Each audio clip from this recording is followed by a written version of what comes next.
বাগদান সারলেন trolley অভিনেত্রী রীতা ভরি চক্রবর্তী। বছরখানেক আগে একবার রীতা ভরি চক্রবর্তীর বিয়ের কথা শোনা গিয়েছিল। সেই সময় চিকিৎসক তথাগতর সঙ্গে সম্পর্কে ছিলেন অভিনেত্রী। সেই সম্পর্ক এখন অতীত। তারপর নতুন সম্পর্কে গিয়েছেন।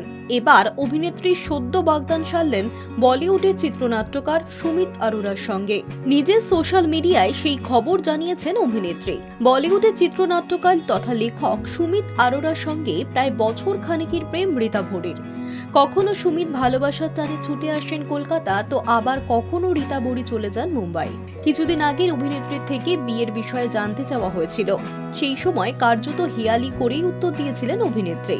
প্রসঙ্গত গত বছর তথাগতর সঙ্গে সম্পর্ক ভাঙার পর সুমিতের সঙ্গে সম্পর্কে শিলমোহর দেন অভিনেত্রী।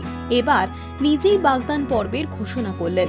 নিজের সোশ্যাল অ্যাকাউন্টে সেই খবর জানিয়ে অভিনেত্রী লিখেছেন, আমরা সারা জীবন একে অপরকে বিরক্ত করার ও ভালোবাসার পরিকল্পনায় রাজি হয়েছি, আমি ও আমার মিস্টার রাইট। কিছুদিন আগে অভিনেত্রী এক সাক্ষাৎকারে জানিয়েছিলেন, বলিউড চিত্রনাট্যকার সুমিতের সঙ্গে রীতা ভরির আলাপ 8 বছর আগে হিন্দি ছবি পরীর সেটে। এমনকি ডাক্তার তথাগতর সঙ্গে সম্পর্কে যাওয়ার আগে সুমিতের সঙ্গে প্রেম হয়েছিল নায়িকার, কিন্তু ব্রেকআপ হয়ে যায়। এরপর তথাগতর সঙ্গে সম্পর্ক শেষ হওয়ার পর সুমিতের সঙ্গেই সেই ভাঙা সম্পর্ক পুনরায় ঠিক হয় অভিনেত্রীর। এবার সেই সম্পর্ককে চিরকালীন করার পথে এক ধাপ এগিয়ে গেলেন অভিনেত্রী। অভিনেত্রীকে শুভেচ্ছায় ভরিয়েছেন তার অনুরাগীরা। High news network.